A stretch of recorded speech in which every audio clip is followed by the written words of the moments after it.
Good morning, how are you? Happy Sunday to you too.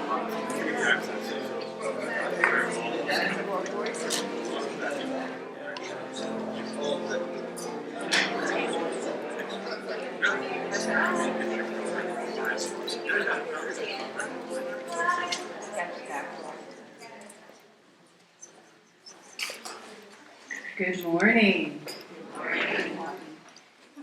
It is delightful to see all of you here this morning at the Pilgrim. Woohoo is right. I think we should reinstate the woo. It is beautiful to welcome you all here this morning at the Pilgrim Congregational United Church of Christ. Whoever you are and wherever you are on life's journey, you are most welcome here. Here at Pilgrim, we have a wonderful tradition on the Sundays that happen to be the 5th Sunday of the month, where our youth lead the service, with a lot of help from parents and other adults, and maybe a little help from me on the ground. So I am really looking forward to the service today, and I hope that you all enjoy it. Our kids have put in a lot of work, and we always get a wonderful slew of volunteers to do this, and we are so most happy that this is something that is now a tradition here. So I really hope that you will enjoy the service, and we welcome you all here wherever you are joining us from. And just a reminder that you are all invited to fellowship after the service down the hall on the left, and if nature should call, down the hall on the right. And I now invite you to take a deep breath and consider what brought you here this morning to this beautiful space to worship our amazing God with these wonderful people as our candles are lit and we begin our worship.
Stand as we're able to worship.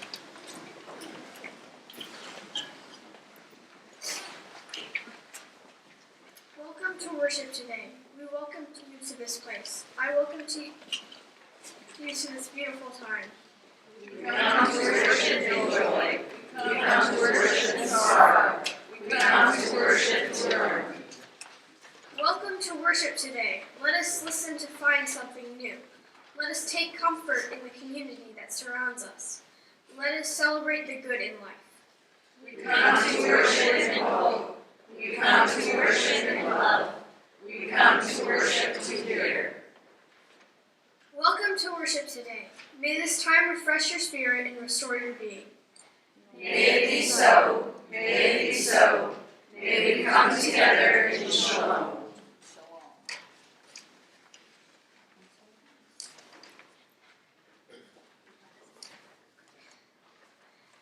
Let us pray. God, lover of us all, most holy one, help us to respond to you, to create what you want for us here on earth.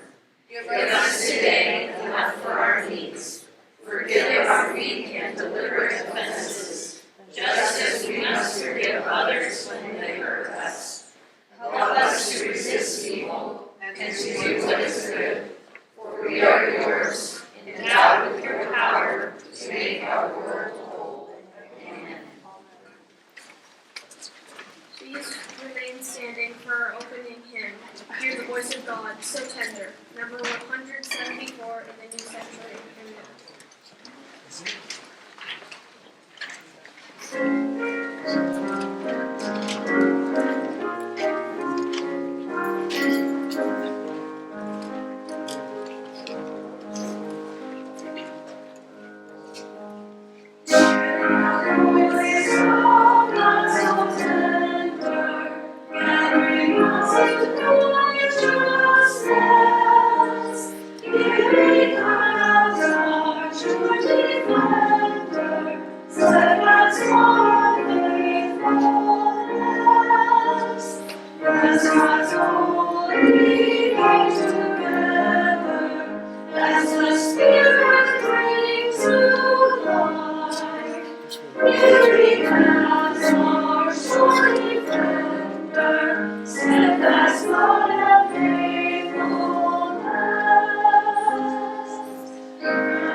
So this is usually the time in our service where I have the kids come up and gather here, but the whole service is children's time. So we don't have a special children's time, but I have some special items for those. Amira is here, by the way, parents. If your kids get really squirrely, she's here for you. But I also have some coloring pages right here and some crayons. So if anyone would like coloring pages and crayons and want it for when, because it's going to be really fun for most of the service, kiddos, and there's one boring long talk in between. So you might want to color during the long boring talk for the grown-ups. So, and some of you might listen. Those of you who are starting to be listening to that long, maybe boring talk, I want you to think about what it means to be blessed, because that's what we're going to talk about today. What does it mean to be blessed? And you can listen for that word over and over if you want to, and count how many times you hear me say blessed.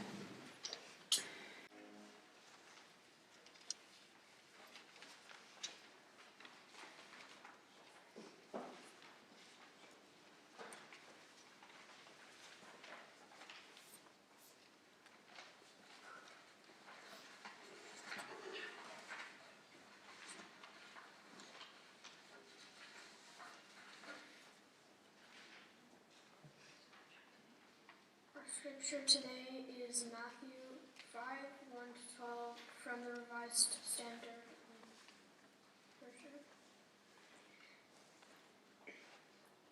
Seeing the crowds, he went up on the mountain, and when he sat down, his disciples came to him. And he opened his mouth and taught them, saying, Blessed are the poor in spirit, for theirs is the kingdom of heaven. Blessed are those who mourn, for they shall be comforted. Blessed are the meek, for they shall inherit the earth. Blessed are those who hunger and thirst for righteousness, for they shall be satisfied. Blessed are the merciful, for they shall obtain mercy. Blessed are the pure in heart, for they shall see God. Blessed are the peacemakers, for they shall be called children of God.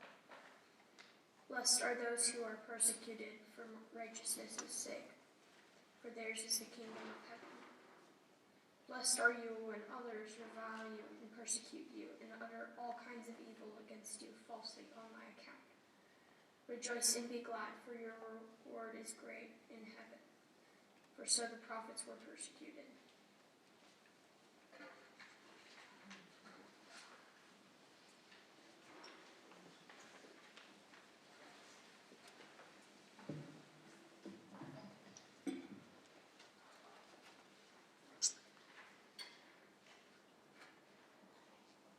Today we begin a 3-week journey through Matthew's version of the sermon that Jesus gives as the core of his message to the world. We have reached the end of the prep work, and Jesus is ready to reveal the main themes for his ministry of healing and teaching.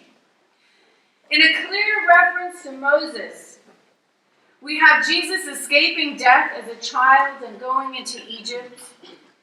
Jesus enters the water at his baptism and comes out and goes into the wilderness to be tempted.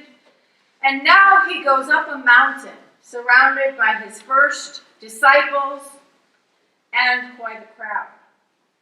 He's been preaching and teaching around in the local towns, and we hear that he's getting quite a reputation. So he notices the large crowds gathering around him, and he climbs up that mountain and delivers this first hint about how to apply this God's laws as we form a community defined by righteousness. This list of sayings that we heard this morning is known as the Beatitudes, which comes from the Latin word for blessed. In Jewish prayer, the word blessed is quite common, baruch, blessed. Many prayers referring to God begin, blessed are you, O Lord our God, creator of the universe. You might say, who brings forth fruit from the earth, who created the fruit of the vine. We say some semblance of that every month when we do communion, by the way. The idea is that God is recognized as being the holy giver of all that is good in the universe. Now, the Greek word that we actually read here, makarios, is slightly different in connotation. The word translated as blessed can mean fortunate or prosperous.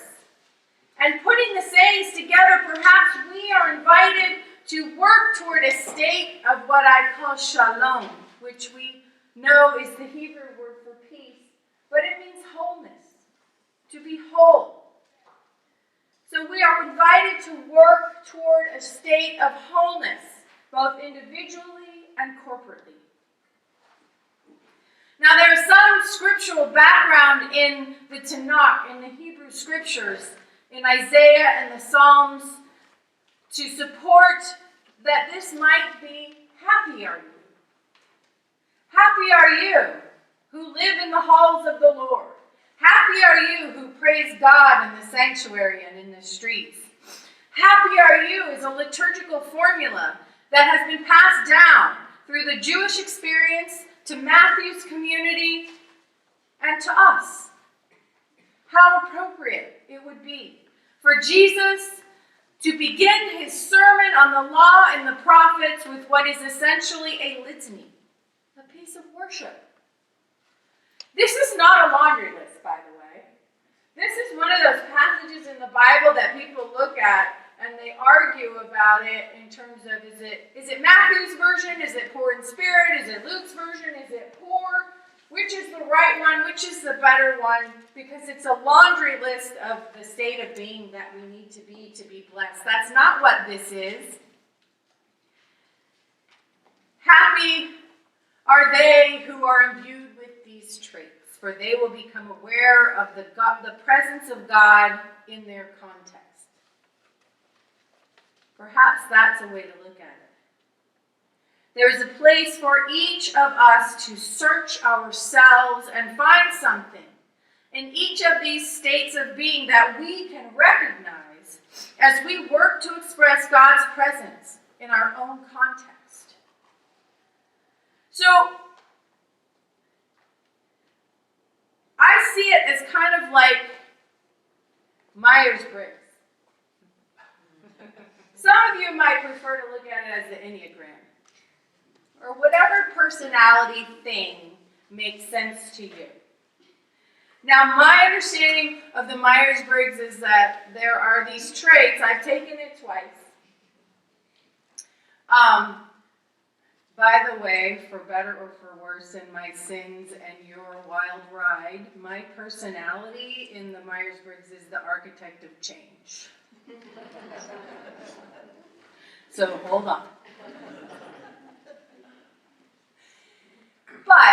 kidding aside, there are traits that after you take the test that are dominant. But that doesn't mean this is who you are and you live in this box forever. And in fact, the healthy way to look at it, aside from, oh, that's why that person drives me crazy. They're the opposite Myers-Briggs for me. How can we work together here? That's a good way to use these things. Another way that we learned is to work toward your shadow.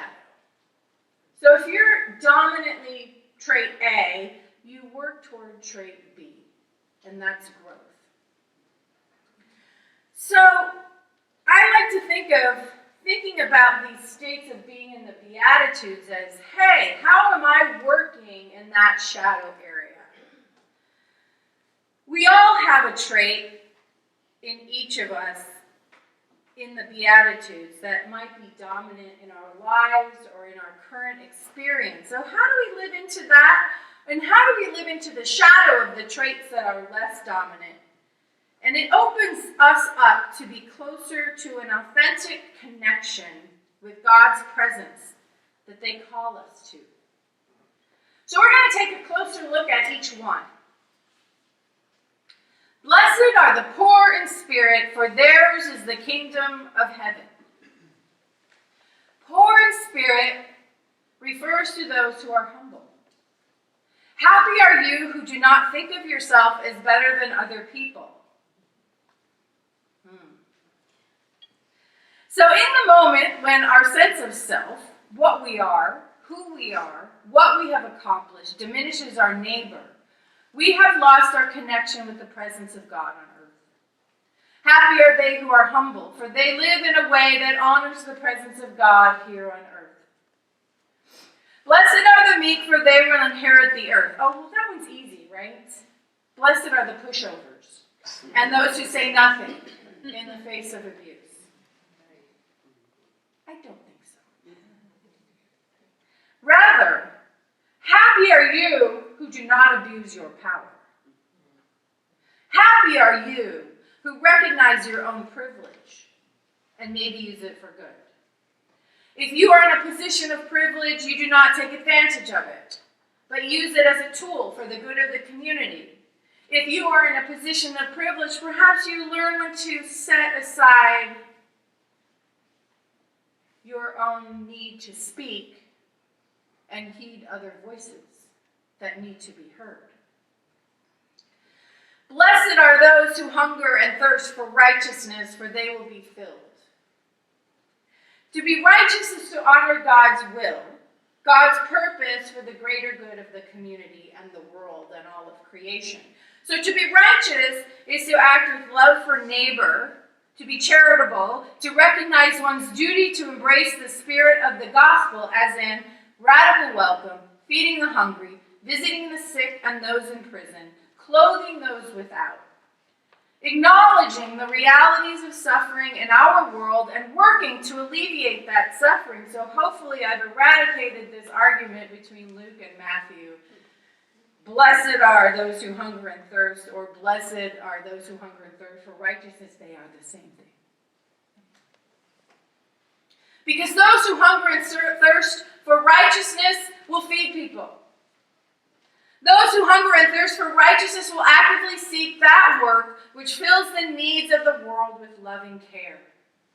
They will act as agents of God's grace, and in so doing, they will find purpose and live in joy and fulfillment. Be filled. Blessed are the merciful, for they will receive mercy. Why am I tackling this at all? Mercy is a hard concept. Mercy sounds easy. And mercy in Matthew's scriptural worldview was a highly regarded human attribute, and one of the two primary aspects of God, along with mercy and justice. See? Some of you did go to Sunday school. Shout it out. And anyway, there's really no wrong answer. I mean, the right answer was justice, but there's no wrong answer. Because it reminds me of one of my choir teachers who said, I'd rather you sing loudly in the wrong space and fix that than not come in when you're supposed to. Shout out. Mercy goes along with justice. They go hand in hand. We like to split them up though, don't we? Well, would you rather be merciful or would you rather have justice? But one doesn't exist without the other. If you prove that you're looking for work and take a drug test, we'll help you. And if you prove that you never made a bad choice that led up to your current condition, raise your hand if you never made a bad choice that landed you in a hard situation. Oh, let me. Yeah. The tricky thing about mercy, too, is that we're always about mercy for moi. I mean, everyone's human, after all, except when you do it. Then, we need some accountability here. It's difficult to be merciful in the face of things that we don't agree with. People that rub us the wrong way. But the sister of mercy is grace. It just makes me think of the band. But the sister of mercy is grace. Grace allows us to show mercy in situations in which it is difficult to do so. And grace reminds us that it is not about deserving mercy, it is about showing mercy and creating shalom. Blessed are the pure in heart, for they will see God. So I have a hard time with this one because I really have a hard time with purity models. Because purity models often set up a standard that's impossible for anyone to achieve and then yell at people when they're not pure. And when I say yell at people, I mean like burning witches or casting them out or doing something equally violent and somewhat abusive. So I like to think as pure in heart as having integrity. Having internal integrity. Perhaps is a way to think of purity. And the heart represents the center of thought and conviction. And when our thoughts and convictions have internal integrity, we will see God. This is when we dig deep and center ourselves in the presence of the Spirit. This is when we pause and understand that thoughts are not actions. Do no harm would be the theme. And these pure convictions lead us to be merciful, justice-oriented in our action in the world. Blessed are the peacemakers, for they are called to be the children of God. The peacemakers are those who work to bring healing, shalom, wholeness to the world, and a state of shalom does not exist when there is war and violence and ego-driven systems.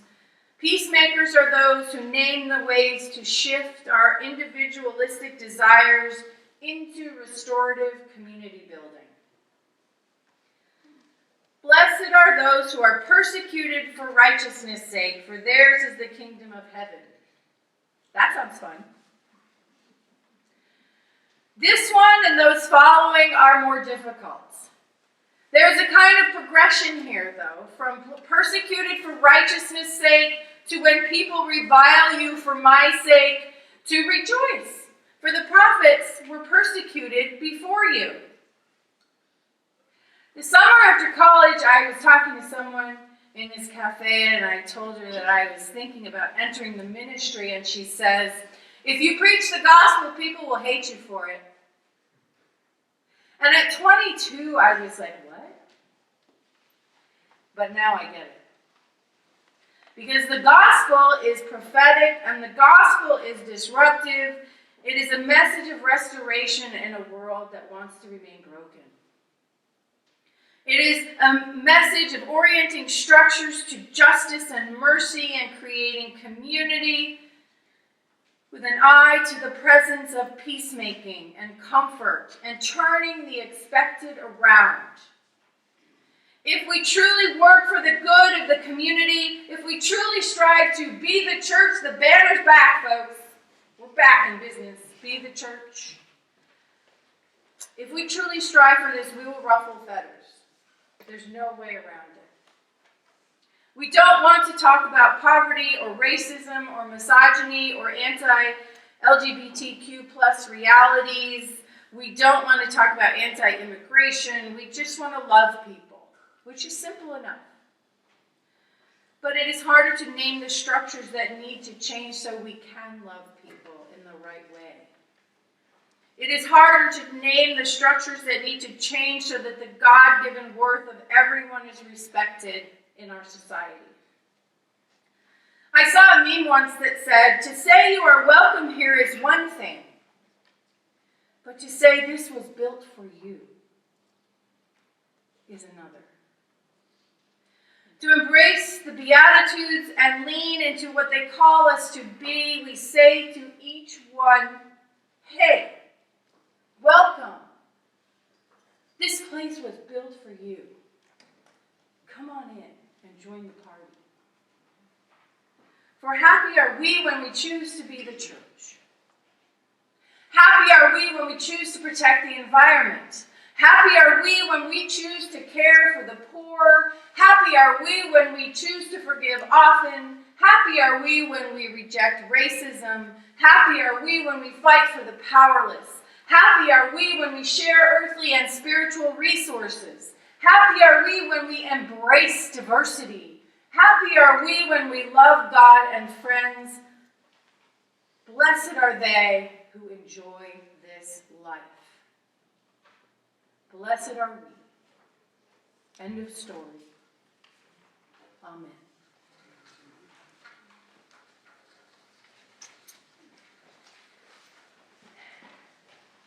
Please stand as you are able for our hymn, which is in the insert. The tune is Come Thou Fount of Every Blessing, if those of you know that one, but I think most of us will recognize it. And there are 3 verses.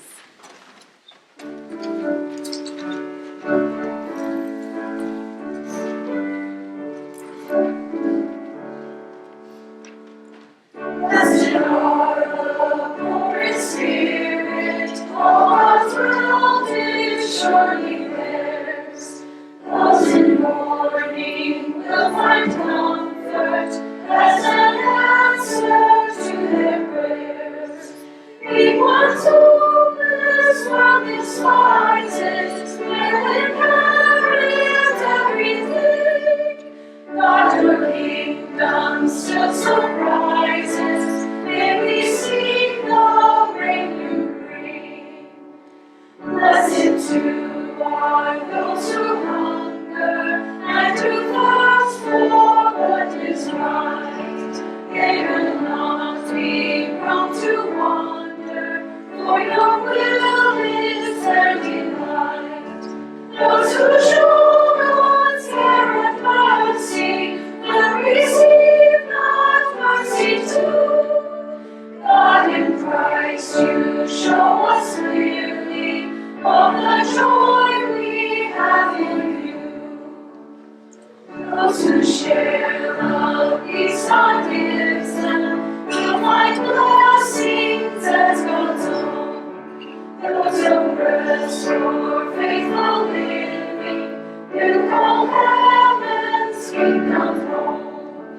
When the world's waves seem distressing and we feel life's painful sting, God reminds us of the blessings of the wondrous life you bring. Please be seated.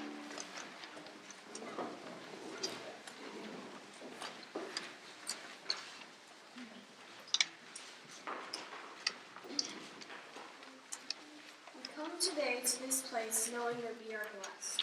We try as best we can to share those blessings with the world around us. In this community, we use what we have to help each other and many other people in our community. We are thankful.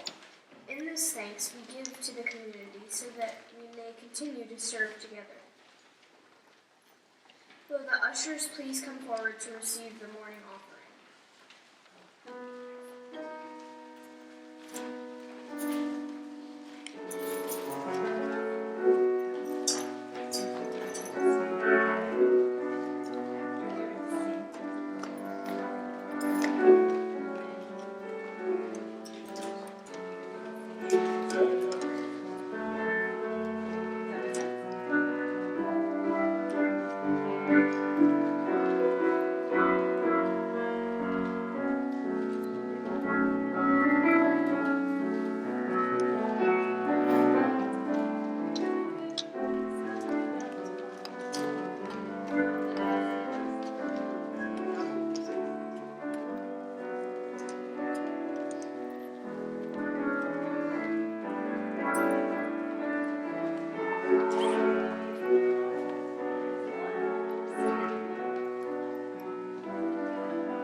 we think much all, whatever our gifts may be. All that we have is yours alone. We give it gratefully.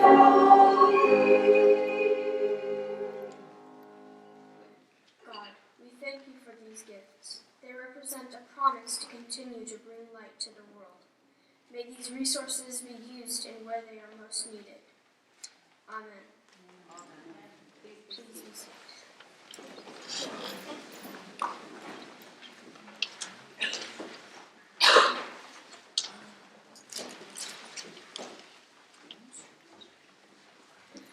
I know that nothing strikes terror in the hearts of all of you than to see me bring a large piece of paper up here during announcements, but I'll be quick.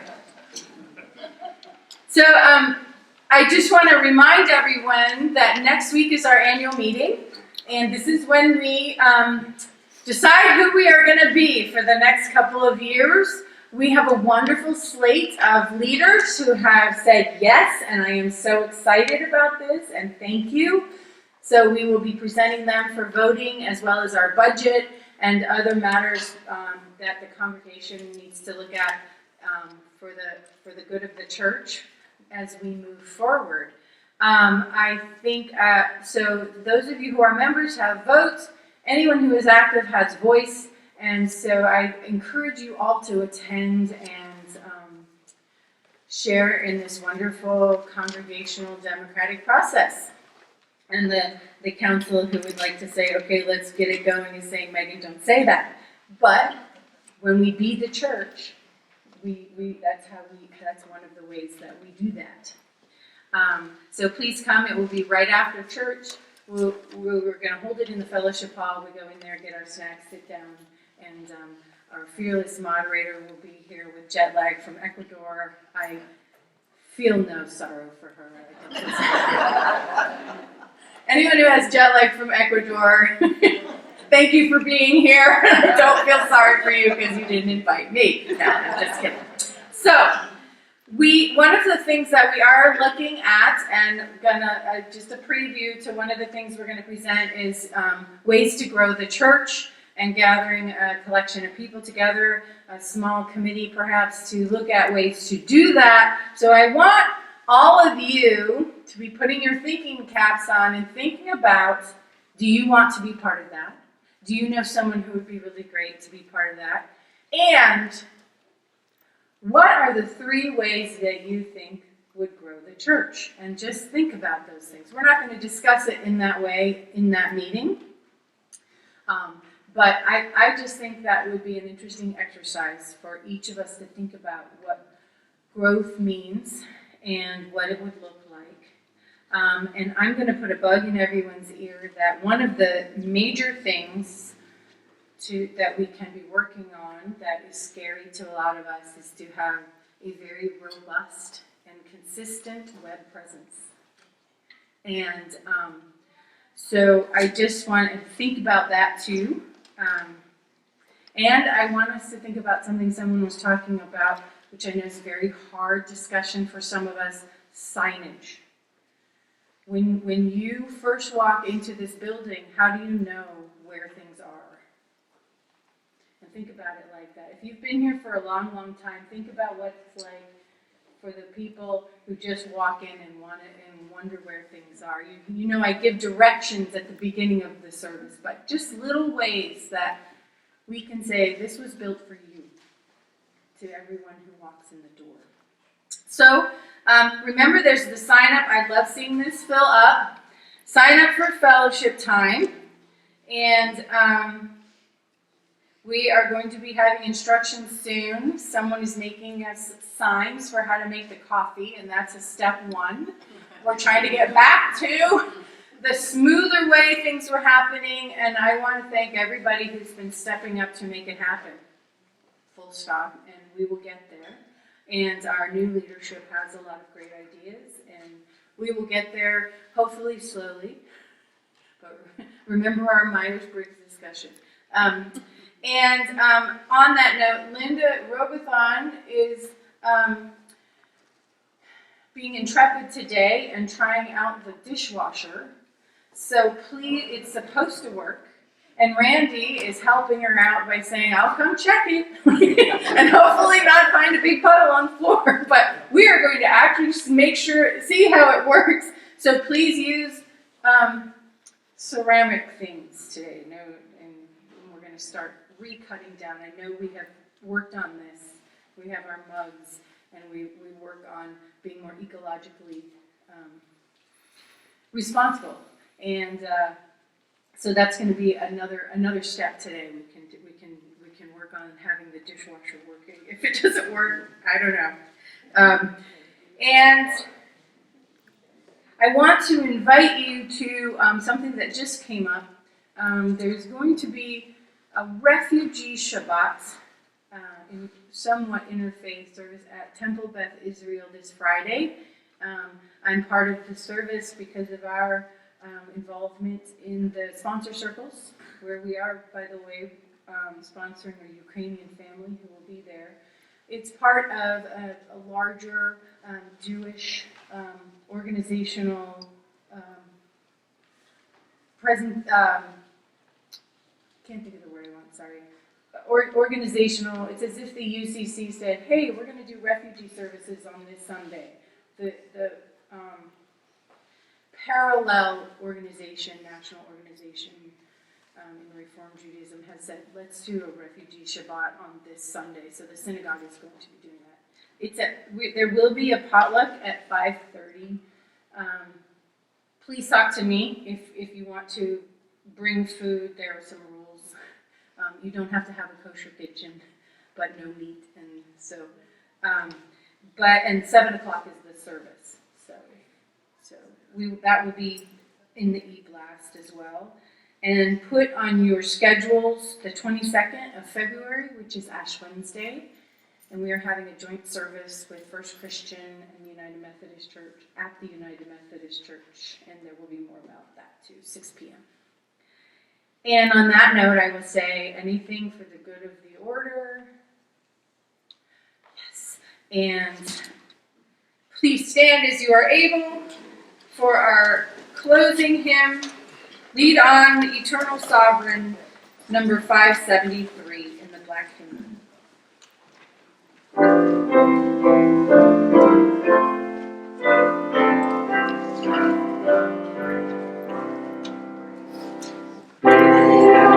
Eternal Sovereign, we follow in your ways. Thou brings your cry for justice, your call for peace this day. Through prayerful preparation, your grace will make us strong. To carry on your struggle to triumph over all. We are eternal sovereign, we follow not with fear. For in each human conflict, your words of strength we hear. But when we serve with violence, you will not let us fall. Our trust is in your promise that love will conquer all. Lead on, eternal sovereign, till sin's fierce sword shall cease, and all your saints together will sing a hymn of peace. Then all your dominion will live with hearts that breathe to love and serve each other for all eternity.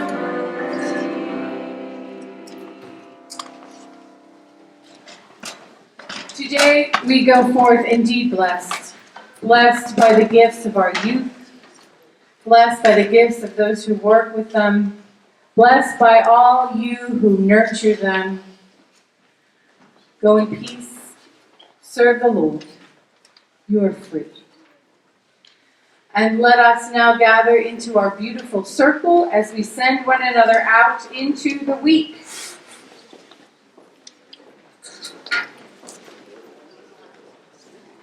Hey Larry, how you doing?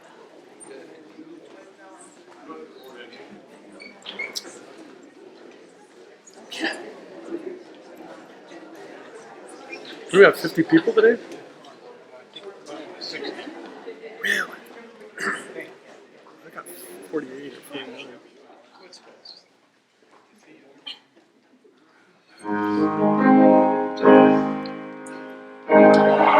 Be with you. God be with you. God be with you till we meet again. Oh, God be with you. God be with you. God be with you till we meet